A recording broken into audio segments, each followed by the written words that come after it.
Não é só eu que para cá, não. O dispositivo aqui também tá.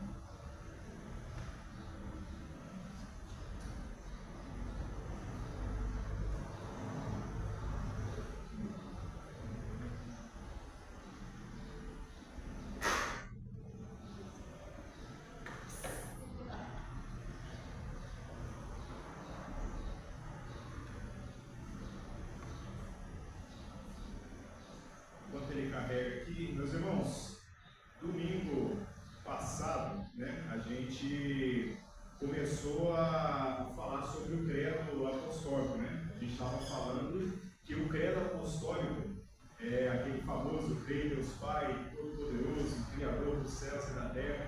Nós vimos que o credo apostólico, ele evidencia o aspecto da trindade divina. E aí a gente viu tudo sobre a trindade, né? Deus Pai, Deus Filho, Deus Espírito Santo. Vimos que cada personalidade da trindade e que os três têm a mesma essência, que é a divina, é um só Deus, né? Então a gente viu todas as questões de dúvidas que normalmente os cristãos têm acerca da Trindade, né? O relacionamento do Pai, do Filho e do Espírito Santo e a ação deles na criação, como também na redenção do ser humano. E aí agora a gente vai entrar nos artigos do Credo Apostólico, né, que são 12, e ali a gente vai responder a pergunta de número 26, que diz assim: em que você crê quando diz: creio em Deus Pai Todo-Poderoso, Criador dos céus e da terra? A resposta do Catecismo de Heidelberg, onde os teólogos, pastores se reuniram durante um período e se reuniram para responder algumas perguntas, né? Fizeram 129 perguntas. Eles responderam de que forma? Dizer creio em Deus Pai Todo-Poderoso, Criador do céu e da terra, significa que eu creio que o eterno Pai de nosso Senhor Jesus Cristo, que criou do nada o céu e a terra e tudo que nela há, e ainda o sustenta e o governa por seu eterno conselho e providência. Então, esse Deus, esse eterno Pai de nosso Senhor Jesus Cristo, por causa do seu Filho Cristo, meu Deus e meu Pai, em quem eu confio totalmente, de modo que não tenho dúvida de que Ele vai me prover com tudo que é necessário para a alma e o corpo. E mais, que Ele transformará em bem todo o mal que me enviar neste vale de lágrimas, pois Ele tem poder para fazer isso, por ser Deus Todo-Poderoso e disposição por ser o Pai fiel. Então aqui, explicando em miúdos, né, o que é essa resposta cumprida que eles deram acerca do que quer dizer crer em Deus Pai Todo-Poderoso, Criador do céu e da terra. Então falando, eu creio que o Deus que criou todas as coisas, Ele é também o meu Pai. Além de ter criado tudo do nada e governar todas as coisas, Ele reina sobre toda a criação. Esse Deus, Ele não é só um Deus distante, Ele é o meu Pai, por causa de Jesus, que também é Deus, que é o eterno Filho deste Pai eterno. E aí eu creio que Ele me sustenta e provê sobre a minha vida também, e que qualquer coisa que me acontece, seja enviado por Ele, ou seja por causa do mundo caído ou do meu próprio pecado, Ele vai dar um jeitinho de que essas coisas colaborem para o meu bem. Isso tudo por causa de Cristo Jesus, que me fez ser um filho deste Deus maravilhoso. E aí, o Catecismo de Heidelberg, né, o autor do livro As Boas Novas que Quase Esquecemos, ele vai fazer comentários sobre essa resposta, que são os comentários que nós vamos estudar nessa manhã. Mas para nós entrarmos nesses comentários, né, antes de tudo a gente precisa responder uma pergunta. Você conhece seu pai? Quando nós falamos de pais terrenos, a maioria das pessoas conhece. Existem aquelas que não conhecem, mas a maioria conhece seu pai. Quando alguém pergunta, você é filho de quem? Você tem facilidade de responder, né? Meu caso, eu sou filho do Sr. Jorge, ele mora lá em Varginha. Meu pai nasceu no interior de Minas Gerais, divisa com o Espírito Santo. Foi depois aos 16 anos para São Paulo, na década de 60. E lá ele começou a trabalhar como mecânico. Eu sei falar sobre a vida do meu pai, né? Ele é uma pessoa de temperamento forte, ele é brigão, mas ele também ajuda sem olhar quem precisa ajudar. É uma pessoa que ainda precisa conhecer a Cristo, é uma pessoa que tem várias habilidades. Eu consigo falar sobre o meu pai, sei onde ele mora, e eu sei até, inclusive, imaginar algumas reações que meu pai pode ter diante de certas circunstâncias, né? Porque eu o conheço, eu tenho experiência com ele, eu sei ali o que ele gosta e o que ele não gosta. Então, se a gente perguntar, né, você conhece seu pai celeste? Você conhece seu pai que é o Deus criador de todas as coisas? O que nós conhecemos sobre esse Deus? Será que a gente conhece mesmo a Deus? O tanto que a gente conhece o nosso pai, os nossos pais, né, considerando pai e mãe terrestre? É isso que as Escrituras falam, que nós precisamos nos aprofundar e trabalhar para a gente conhecer a Deus como nós conhecemos os nossos pais terrestres. Na verdade, a gente tem que se dedicar a conhecer mais ainda o nosso Pai Celestial, não nas coisas que Ele não revelou, porque tem gente que se preocupa muito em querer descobrir o que Deus não revelou. Mas Deus já revelou muita coisa a qual nós podemos nos debruçar e nos empenhar em conhecer. E é isso que a gente vai procurar fazer agora nesta manhã, um pouquinho, né? Responder essa pergunta: quem é o nosso Pai? Quem é o nosso Pai? E com essa primeira frase, esse primeiro artigo do Credo Apostólico, a gente pode tirar 7 pontos teológicos que vai nos mostrar um pouquinho mais sobre quem é Deus, que é o nosso Pai, né? E teológico, né? A palavra teologia, algum irmão sabe o que significa teologia? Pode falar, isso mesmo, estudo de Deus. Logia é estudo, tel é Deus, né? Então é estudo de Deus. E nós, dentro desse estudo, a gente vai tirar 7 pontos desse estudo de Deus, né, dessa teologia. E para começarmos, né, os irmãos que estão com a Bíblia em mãos, abram comigo em Oséias 6:3.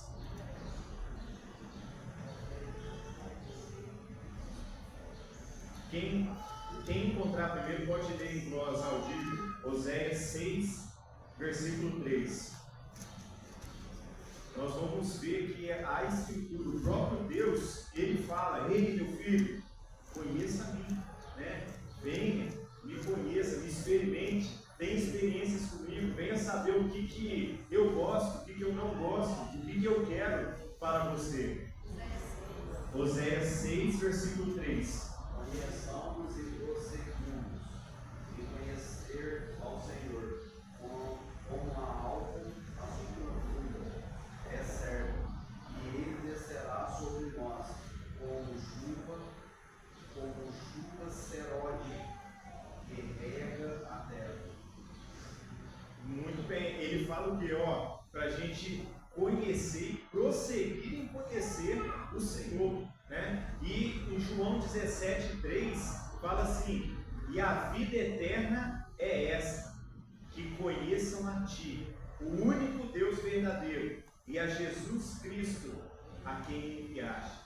Então, se alguém perguntar o que é a vida eterna, é conhecer o único Deus verdadeiro e a Cristo Jesus, a quem Ele enviaste. Olha só que interessante.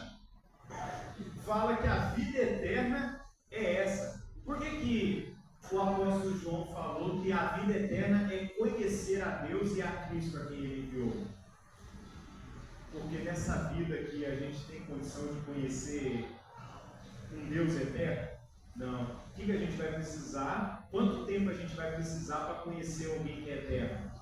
Um tempo eterno, né? Uma eternidade. Então a vida eterna, se você não... olha só como que faz a gente refletir. Quem aqui quer ir para o céu? Todo mundo quer ir para o céu, né? Isso aí é unânime. Todo mundo quer ir para o céu. Lá no céu, sabe o que você vai fazer? Conhecer a Deus o tempo inteiro. Você vai passar a eternidade se relacionando e conhecendo a Deus. E sabe o que Deus faz conosco aqui nessa terra, enquanto a gente não vai para o céu? Ele fala: eu quero que vocês comecem aqui. E aí, tem gente que não gosta. Tem gente que não gosta. Pode falar outro nome para ficar mais bonita a frase, mas não gosta de conhecer a Deus. Não gosta de pegar a Bíblia e ler. Não gosta de vir na escola dominical. Não gosta de conversar sobre teologia. Ah, é cansativo. Ah, é ruim. Não quer conhecer esse Deus. Então o que você vai fazer no céu, meu filho? Então não vai para lá. Se você não gosta de conhecer a Deus aqui, o que você está querendo fazer lá? Porque lá é só o que você vai fazer. Louvar, adorar e conhecer um Deus perfeito, grandioso, por toda a eternidade. E todo dia dessa eternidade vai ser uma novidade, porque Deus é infinito. Então a gente não vai cansar. Todo dia vai ter uma novidade.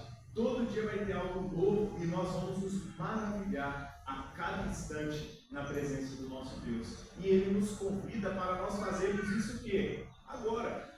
Então, parabéns para você que gosta de estudar sobre Deus, para você que gosta de escola dominical, que presta atenção na pregação do pastor, aquelas pessoas ainda mais dedicadas que faz anotações para depois ir em casa, né, estudar aquilo que o pastor pregou essa noite. Um exercício bom que a gente pode fazer é anotar os pontos do sermão e durante a semana você passar os pontos de forma devocional, né? Você vai mentalizar ali o que o pastor pregou, né? E não falte estudos bíblicos, não perca tempo com coisas que não edificam, busque conhecer ao Senhor. E aí então, nós vamos passar sobre 7 pontos, né, teológicos. O primeiro ponto é: o nosso Pai Celestial é o eterno Pai de nosso Senhor Jesus Cristo. Quando a gente fala, creio em Deus Pai Todo-Poderoso, Criador do céu e da terra, a gente fala, creio em Deus Pai. Olha só, o próprio Deus, ele se coloca como Pai, mas não por causa de nós. Antes, é por causa do próprio Filho eterno. Cristo sempre existiu como Filho e Deus como Pai.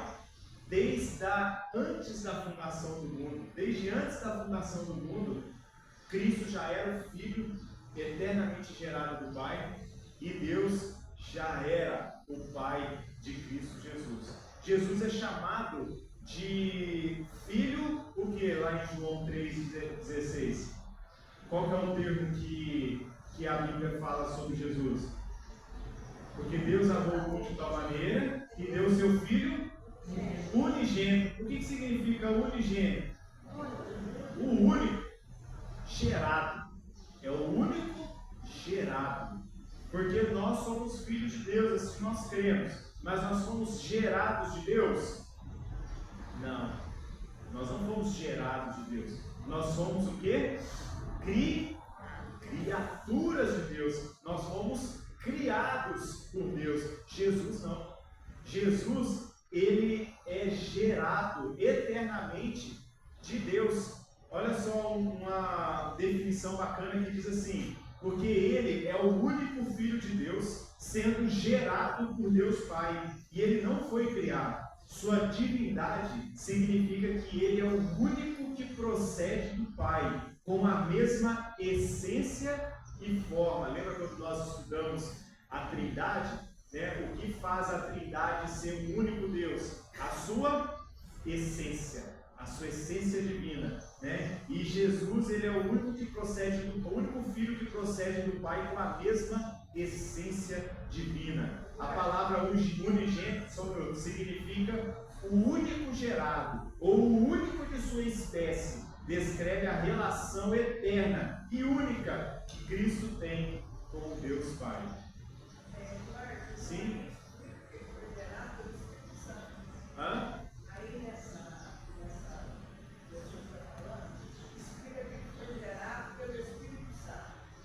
Na verdade, o texto que fala que ele foi gerado pelo Espírito Santo está dizendo sobre a encarnação de Jesus, não a existência dele.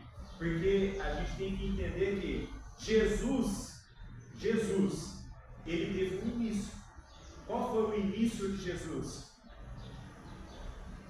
Quando ele nasceu, né? Antes disso ele não era, ninguém chamava ele de Jesus, né? A gente só ficou sabendo que ele ia ser chamado de Jesus depois que ele encarnou. E aí o anjo foi falar para José que o bebê será gerado do Espírito Santo aonde? No ventre da Maria. Então, nesse aspecto que está falando que Jesus foi gerado. Mas Cristo, ele é o que existe, é o verbo eterno, o que existe antes da criação de todas as coisas. Ele sempre existiu. Esse não teve início, porque ele é o próprio Deus. Deus não tem início. Deus, ele é atemporal. E nós vamos aprender isso também nessa manhã.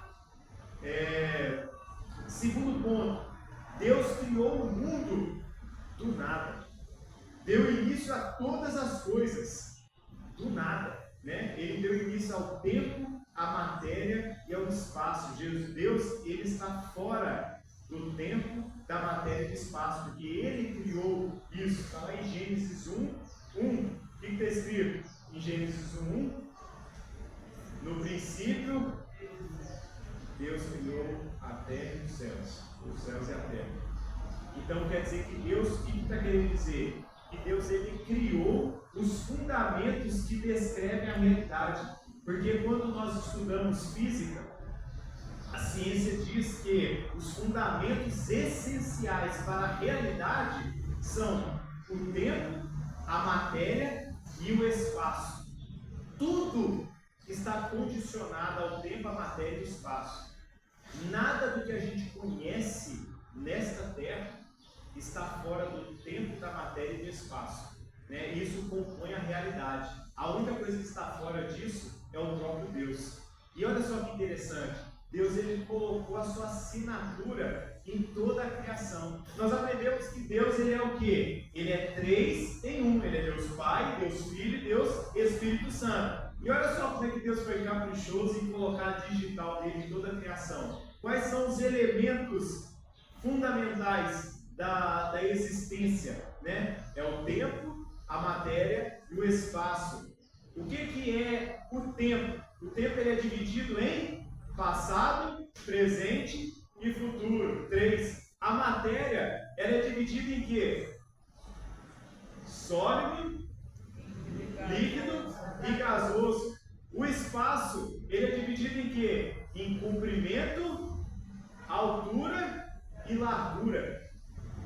Tudo que a gente for ver, os elementos básicos da existência, a gente vê 3, né? E é interessante a gente olhar isso, né? É um capricho que a gente vê que Deus colocou ali para a realidade existir e dizer que Ele mesmo criou essa realidade. Ele ainda colocou ali a assinatura dele, né? Fazendo sempre em 3. E aí a gente vê que Deus criou todas essas coisas e Ele está fora do tempo. Por isso que para Deus não existe passado, presente e futuro.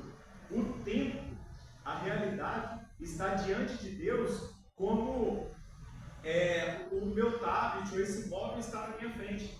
Ele está do lado de fora e tudo que existe está aqui, ó. Ele consegue ver. Então, por isso que para Deus todas as coisas já estão consumadas, porque Ele já viu tudo acontecer, né? Ele já sabe de todas as coisas. Por isso que o salmista fala que todos os meus dias já foram escritos por Deus, porque Ele está fora do tempo, e Ele governa tudo que Ele criou. Em Hebreus 11, 3 diz assim: pela fé entendemos que o universo foi criado pela palavra de Deus, de modo que o visível não foi feito do que se vê, porque nós não vemos a Deus, né? E aí tudo foi feito de algo de alguém que a gente nem vê. Tudo que a gente vê veio de algo que a gente não vê, que é o próprio Deus. Salmo 33, 6 diz: os céus foram feitos pela palavra do Senhor, e todo o exército deles, pelo sopro de sua boca. E a gente aprendeu na Trindade, né, domingo passado, que por que a Trindade é importante? Porque Deus, ele sendo 3 em 1, ele não precisou descer do trono para criar todas as coisas. Então Deus continuou no trono, governando todas as coisas, e aí as outras duas pessoas da Trindade agiram como os braços desse Deus, né? João 1 fala que no princípio, ele está falando acerca de Jesus, no princípio era o Verbo estava com Deus e o Verbo era Deus, né? E por ele tudo se fez. Cristo é a palavra de Deus, Cristo é o Verbo, o Deus falou, haja luz e houve luz, né? Ali Cristo agiu. E na palavra de Deus fala que o Espírito dele pairava sobre o que ele estava criando. Então o Espírito dele é aquele que dá harmonia a tudo aquilo que ele estava criando. E Deus Pai estava onde? Sentado no trono, governando todas as coisas. Então a importância da Trindade, não só na criação, ela se dá também na nossa redenção. Basta a gente olhar como que ela se deu. Deus, ele desceu do céu. Então se Deus não fosse trino, se ele não fosse 3 em 1, imagina Deus encarnando, quem que ia ficar no lugar dele? Será que ele ia chegar ali com o arcanjo Miguel e falar assim, ó, aqui eu vou dar uma ausentada do trono, você comanda todas as coisas aqui, que eu vou ter que descer lá e resolver o problema desse povo, né? Não. Deus, ele permaneceu sentado no trono, e quem encarnou foi o Verbo, né? Foi Cristo Jesus. E aí ele mandou o quê? O Espírito Santo para habitar em nós e para condicionar o nosso relacionamento com Deus. Você só consegue se relacionar com Deus, você só consegue amar a Deus, corresponder o amor dele por você, porque ele colocou o Espírito dele dentro de você. Agora a gente começa a entender a importância da Trindade, né? E aí aqui a gente vê que essa Trindade, ela criou todas as coisas do nada, né? Trouxe tudo à existência. Terceiro ponto, o 7. Deus criou o universo e o sustenta e o governa com seu conselho e providência, né? Aqui está, a gente pode entender que Deus, ele não somente criou todas as coisas, como ele sustenta todas as coisas e ele governa tudo através do seu conselho e providência, a sua vontade, os seus decretos, né? Ele governa todas as coisas. E aí a gente entende, para a gente conseguir construir esse entendimento, aí a gente começa a rejeitar outros pensamentos. Primeiro, o pensamento do dualismo que existe por aí. Há muitos filósofos, uma linha filosófica, na verdade, que prega que Deus, ele coexiste junto com a matéria. Os dois sempre existiram, porque eles acreditam que Deus sempre existiu, mas ele não criou a matéria. A matéria sempre existiu junto com ele, né? E é um pensamento errado, porque se a gente pensa que a matéria sempre existiu com Deus, eles levam em consideração que Deus, ele não age de forma soberana sobre toda a matéria, porque ela é como se fosse uma entidade eterna juntamente com Deus. Deus, ele apenas administra a matéria, mas ele não tem total soberania sobre a matéria. Aí por isso que eles explicam, por exemplo, por que acontece catástrofes no mundo, por que acontece coisas desagradáveis no mundo. Eles falam assim, é porque Deus não pode impedir todas as coisas, porque a matéria ela tem uma existência independente de Deus. Então nós não cremos nisso. A Sandra levantou a mão? Deus criou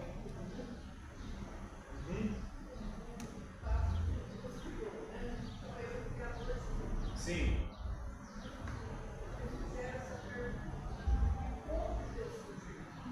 Como que Deus surgiu? Ele não surgiu, é? Então, sim. É porque a gente está tentando medir Deus com a nossa régua. A pessoa que faz essa pergunta. Porque nós. Então, a resposta é o que eu falei agora há pouco. Porque Deus, ele não está preso ao tempo e espaço. Então, quando fala assim, o quando não existe para Deus. Entendeu? O início não existe para Deus, porque Deus criou o início. Então ele está fora do tempo. Ele é infinito para trás e infinito para frente. Pois não.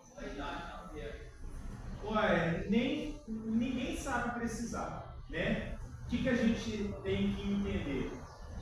Tem gente que pega uma pedra, uma árvore ou uma coisa, um fóssil, e aí eles fazem um cálculo. Não é especulação apenas. Eles têm conhecimento ali e eles olham e falam assim, pelo cálculo que a gente faz, a projeção para trás, esse fóssil ele tem 1 milhão de anos.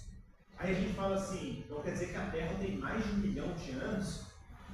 Mas se a gente for pegar a Bíblia e aí a gente for fazer o tempo cronológico para trás aqui, alguns estudiosos falam que a Terra tem aproximadamente 10 mil anos de existência.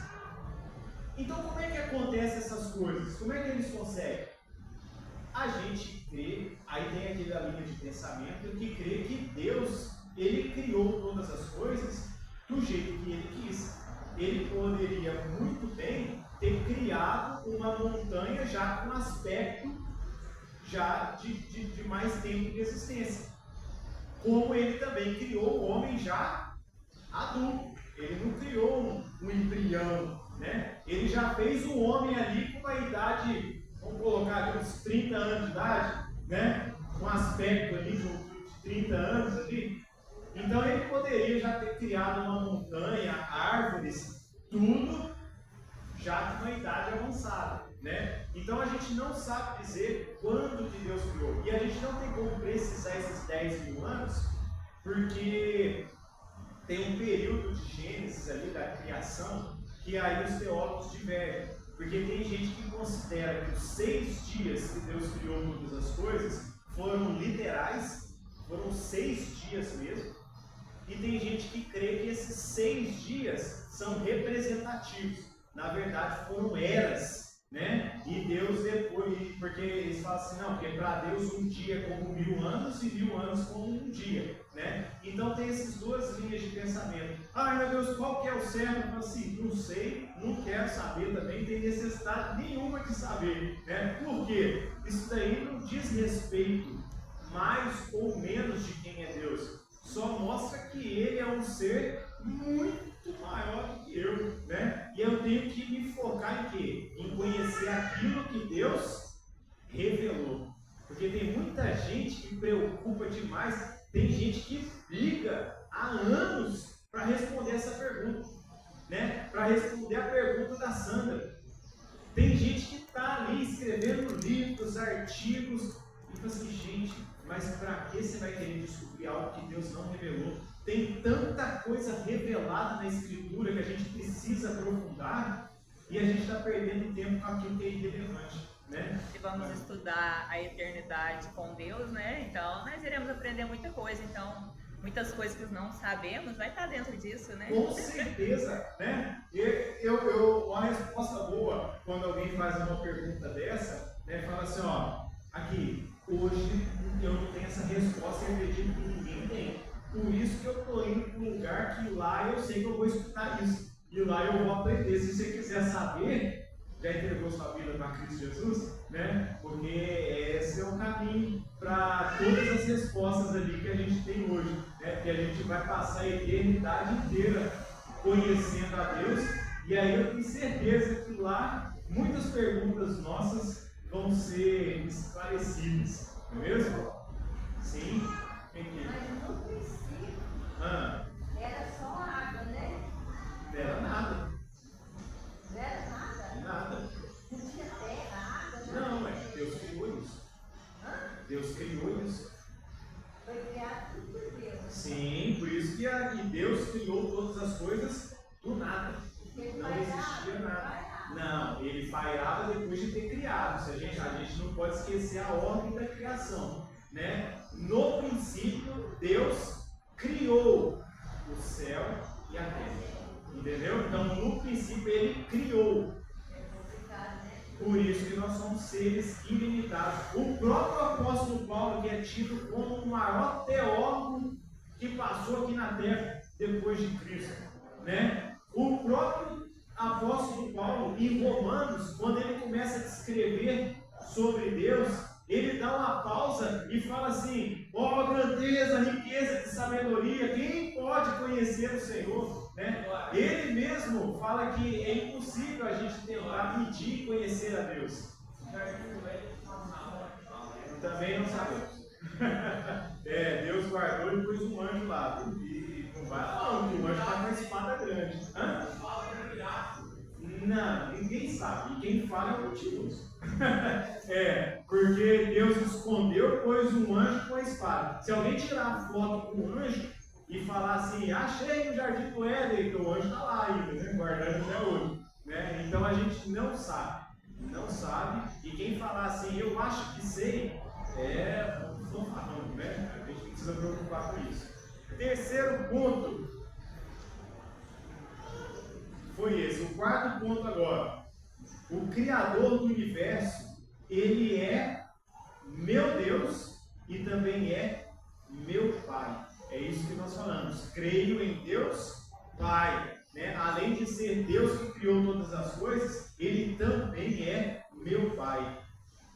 Imagina só, eu fiquei refletindo nisso. Imagina seu pai sendo a maior autoridade de algum lugar onde você está.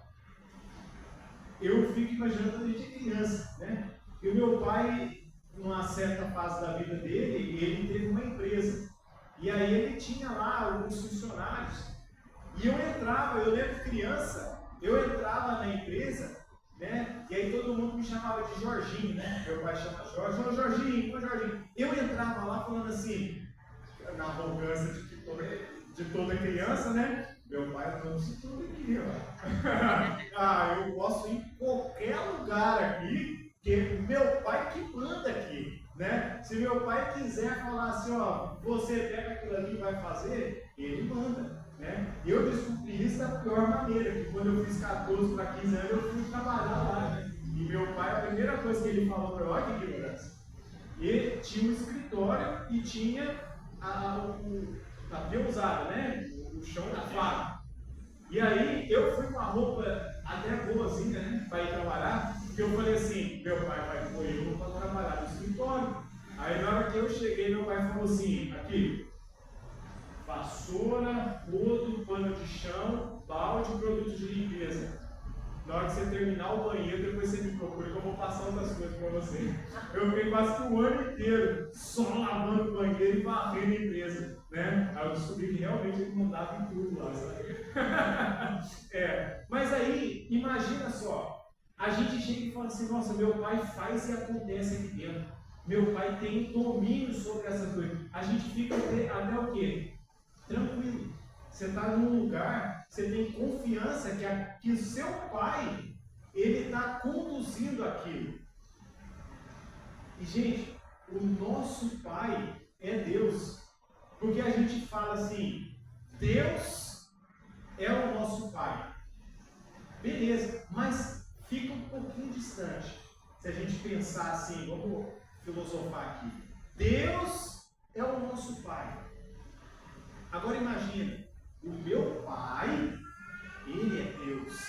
Parece que traz mais para nós. E é isso que o credo está querendo nos mostrar. Que o seu Pai, aquele que te ama, que está com você o tempo inteiro, que está te pegando nos colos, que está conduzindo, Ele é Deus, que criou todas as coisas. Não era para nós andarmos um tiquinho mais com confiança, ter um pouquinho mais de conforto nessa terra, só pelo simples fato de a gente saber que o meu Pai é o dono disso tudo aqui? Olha lá, em Jó 42, 2. Alguém abre para mim, por gentileza. Jó 42, 2.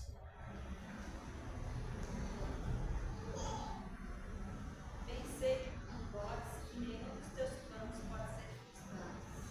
Olha só, vamos fazer uma exegese aqui nesse texto, né? Bem sei que tudo podes. Jó está falando de quem? De Deus. Deus pode tudo. Eu sei que tudo podes. E nenhum dos teus planos pode ser frustrado. Aqui ele já está falando do governo de Deus e que ninguém frustra o plano dele. Primeiro ponto, foi até bom a irmã Gilvanete ter lido, porque foi ela que me corrigiu também, né? A gente tem que parar de orar falando assim: ó Pai, Senhor, peço que Tu possa nos abençoar, que o Senhor possa conduzir a igreja do Senhor, que o Senhor possa.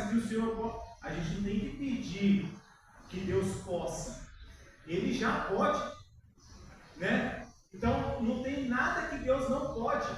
Então a gente tem que parar de orar, já é, vamos corrigir nossas orações, que o Senhor possa fazer alguma coisa. Parece que é nós que estamos dando corda para Deus, né? Falando assim: Deus, ó, agora o Senhor pode fazer isso daqui. Não, Ele já pode todas as coisas.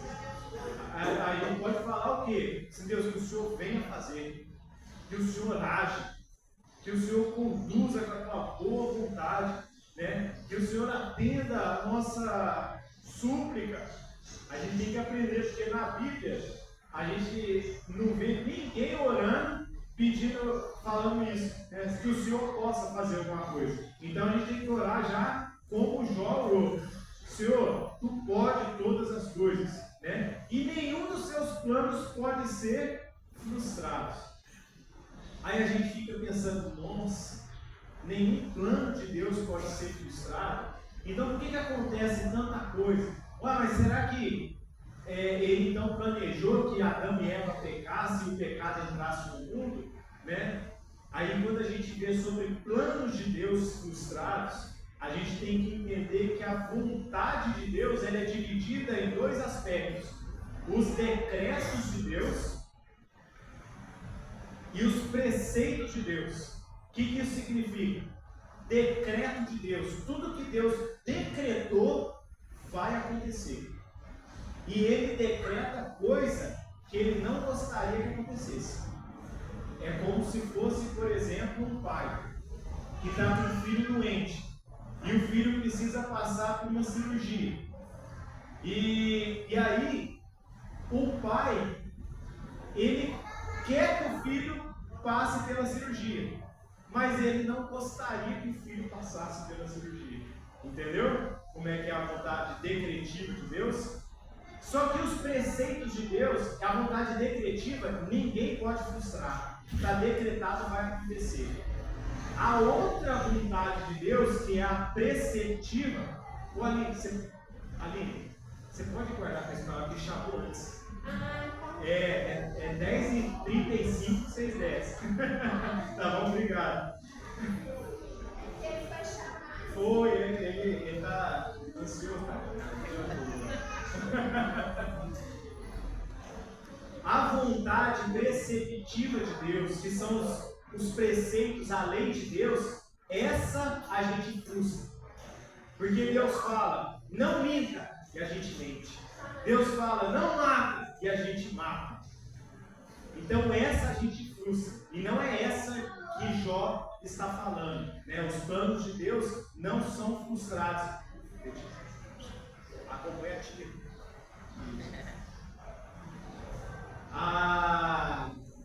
Porque senão a gente falha em confiar em Deus. Porque se a gente não sabe essa definição, e os irmãos estão conseguindo entender? Porque às vezes eu estou falando na minha cabeça, já estou tudo certinho, mas eu não consigo passar, né? Porque senão a gente tem dificuldade em confiar a Deus, que Ele fala uma coisa que vai acontecer e não acontece. Aí você não, Deus, eu vejo toda hora o plano de Deus sendo frustrado, então se Ele falou que eu vou ser salvo, eu tenho certeza que eu sou filho dele, então isso pode mudar, já que Ele não está, as coisas não vão acontecendo do jeito que Ele planeja, né? A gente tem que entender que a nossa salvação está dentro do decreto de Deus. Porque em Romanos 8, 28 fala: aqueles que Deus conheceu, a esse Deus o predestinou, né? Os que predestinou, a esse Deus chamou, os que chamou, a ele justificou, e os que justificou, a esse glorificou. E está tudo consumado, né? Está tudo já no passado. Ele fala assim: ele chamará, ele justificará, ele glorificará. Não, porque para Deus já está consumado. Quando Jesus na cruz falou assim: está consumado, é porque a nossa salvação está dentro dos decretos de Deus, que Jó falou que não pode ser frustrado. Só nisso a gente já pode ter paz, porque a gente fala assim: o meu Deus, Ele decretou que eu sou filho dele agora, que Ele me adotou e que eu sou salvo, e isso não pode ser frustrado. Porque está cheio de gente aí que fala: meu pai, nosso pai, vosso pai, mas não vive como filho dele.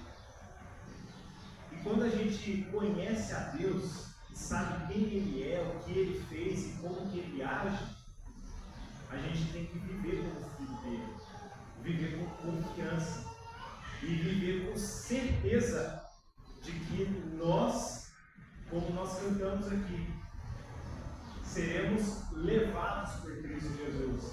Oh, aleluia! Ele voltará para te levar e para me levar. Isso não é um sonho, isso não é um desejo que aconteça, não, isso é decreto. Isso já é certo, já está escrito por Deus. Só nisso a gente já tem que viver em paz. Quinto ponto: Deus é meu Pai por causa de Cristo, seu Filho. Primeiro, Deus não é Pai de todos.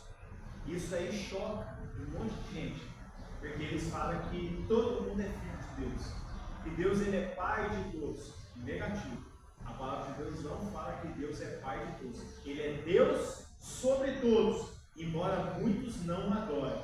Ele é Senhor sobre tudo, embora muitos não se submetam ao seu senhorio. E Deus é Pai de todos. Está lá escrito em Efésios 4, 6. Mas todos que foram resgatados, regenerados, nascidos de novo em Cristo Jesus. Porque esse versículo que fala que Deus é Pai de todos e que muitos aí usam, está lá em Efésios 4, 6, usam para falar que todo mundo é filho de Deus, a gente tem que fazer um pequeno exercício que a gente faz quando a gente está estudando a Bíblia. É olhar o quê? O contexto. Ali o apóstolo Paulo está escrevendo para os ímpios? Não. Ele está escrevendo para a igreja. Tanto que ele começa o capítulo 4 falando: esforçai-vos diligentemente por manter a unidade do Espírito no vínculo da paz. Ele está falando para a igreja. Ele fala: porque Deus é Pai de todos vocês que fazem parte dessa unidade, que fazem parte do corpo de Cristo. E depois ele vai continuar falando todo o resto da carta sobre o corpo de Cristo. Então Deus é Pai de todos que são cristãos, que foram alcançados por Cristo Jesus. Alguém me chamou? Ah. Uhum.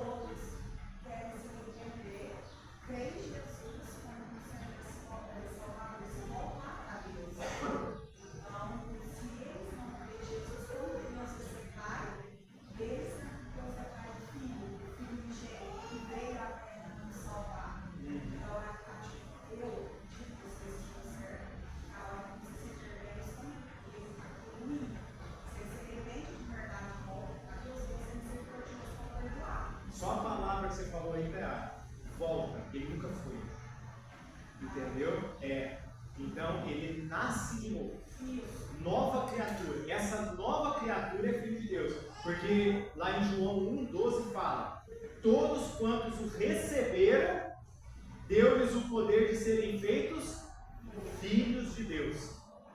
Jesus falando: todos quantos o receberam, deu-lhes o poder de serem feitos filhos de Deus, a saber, aos que creem em seu nome.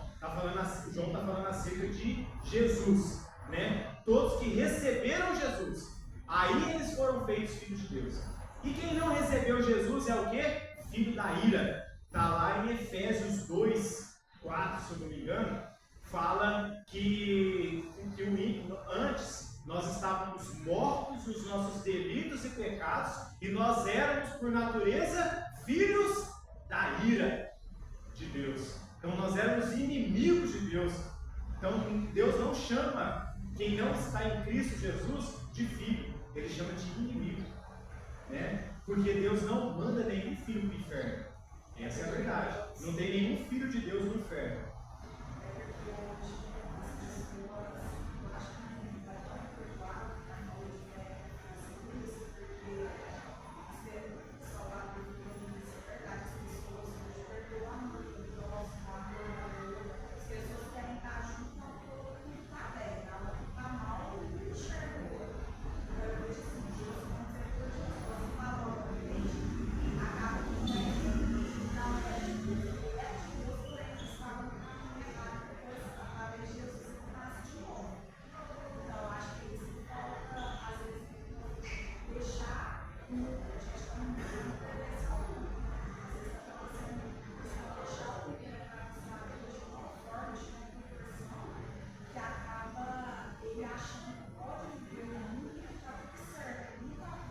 É por isso que a gente tem que definir a paternidade, porque se não estiver bem definido, o ímpio vai achar que é filho de Deus e que está tudo certo, igual você falou, e não está. Existem os filhos de Deus desviados, aqueles que Deus fala que é como se fosse a ovelha perdida e que o pastor abandona as 99 e vai atrás da que está perdida, porque ela é um filho de Deus que está perdido.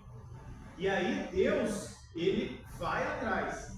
Só que aquele filho de Deus é aquele que tropeçou na fé e se desviou do caminho, e Deus não vai permitir que ele permaneça nesse caminho desviado. Deus, ele vai, como a parábola do filho pródigo, né?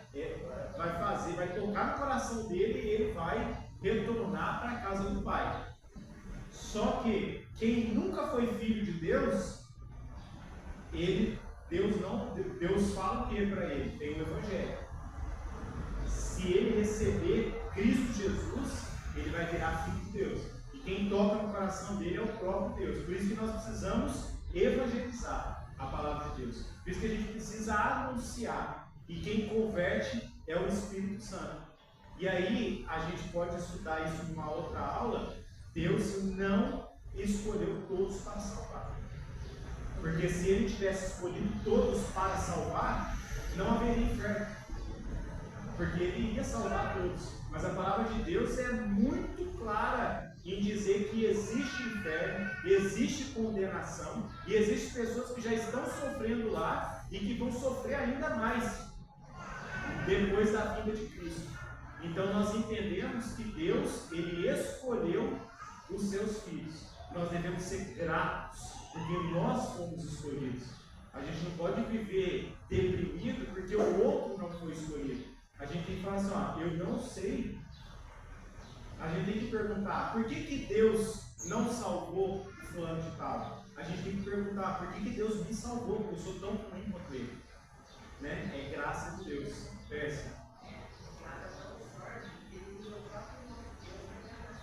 Sim.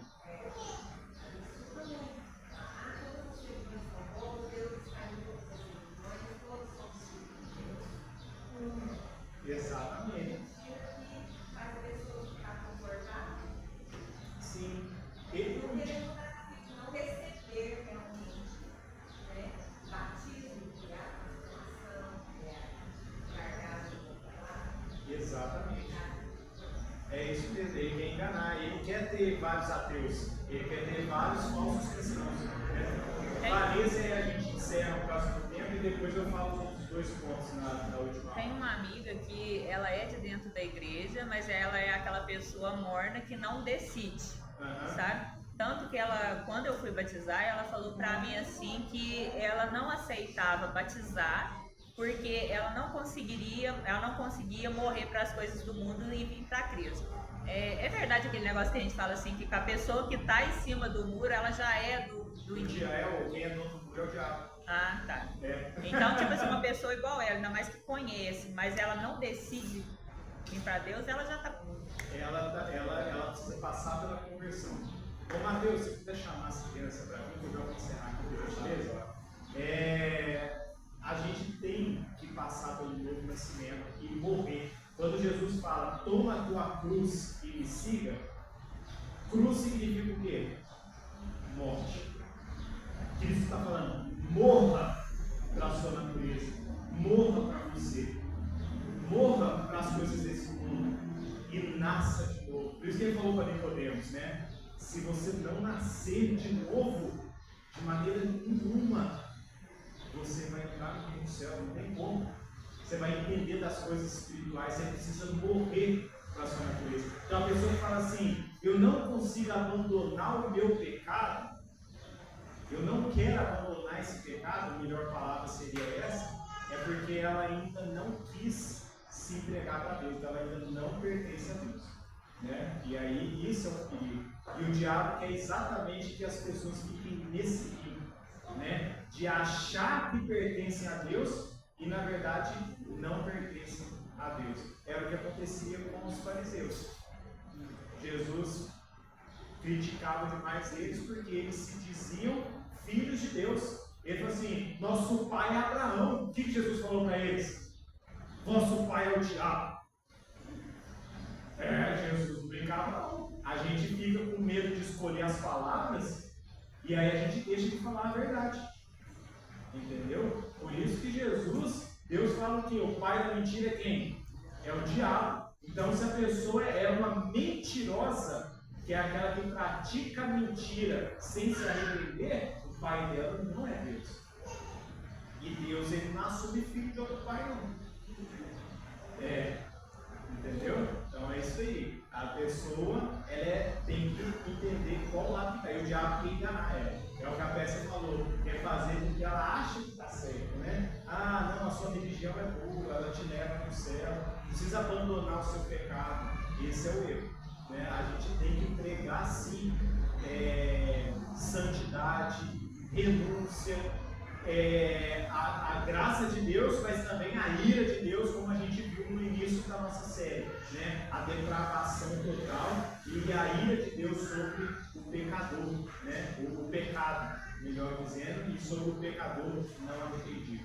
Meus irmãos, vamos fazer uma oração aqui das crianças que estão entrando. Senhor Deus, conosco, Pai, queremos agradecer a aula dessa manhã, agradecer a Deus porque o Senhor, além de ter criado todas as coisas, além de governar sobre todas as coisas, o Senhor ainda é o nosso Pai.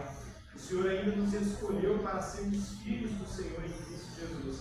Que nós possamos viver, ó Pai, essa paternidade. Que a cada dia possamos, ó Deus, nos esforçar para conhecer mais e mais o coração do Senhor e nos entregarmos mais à vontade do Senhor. E que a Tua palavra, o Teu Espírito, o Teu Santo Filho Cristo Jesus, ó Deus, venha transformar dia após dia o nosso entendimento para nos fazer, ó Deus, cada vez mais conscientes da nossa filiação que o Senhor nos concedeu em Cristo Jesus. E possamos viver, ó Deus, como filhos do Senhor. Abençoe, o Pai, a Tua igreja, abençoe, Senhor Deus, o término dessa escola dominical, no nome santo de Jesus. Amém. Vamos passar para o versículo das crianças agora. Eita, que essa classe está bonita, hein? Que chique!